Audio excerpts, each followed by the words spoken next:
पाकळ्या काल दिलेल्या गुलाबाच्या आज दिसल्या पाकळ्या. ते जाऊ दे. अगं करिश्मा, कसं वाटलं तुला माझं फुलाचं गिफ्ट? छान, थँक्यू.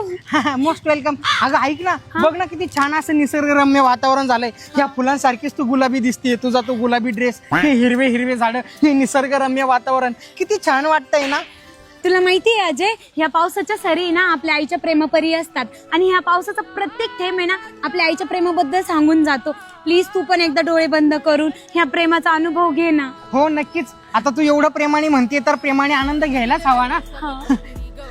घरी माय घाला भाऊ आपली शितोड्या पाण्याची, पावसा पाण्याची घरी बसाव ना गुपचाप.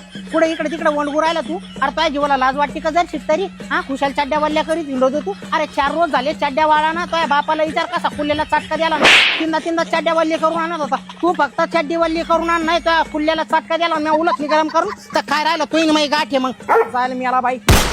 अरे बाप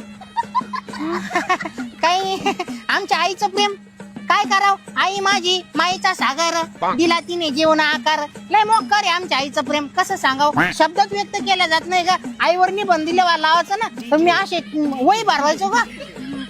आईचं प्रेम रे, बाकी काय. तेच ना, माझ्या आईचं प्रेम तर लयच लयच भारी आहे का. जगा वेगळे. मी म्हणतो असं प्रेम तर प्रत्येकाच्या वाटेला यावं यार. माझ्याच का नशिबी दिलं असं. जाऊ दे, बाय द वे आपण निघूयात आईच्या प्रेमात आणखीन ओलो होण्यापेक्षा. येस चल. येस. आई माझी मायेचा सागर, दिला तिने जीवन आकार.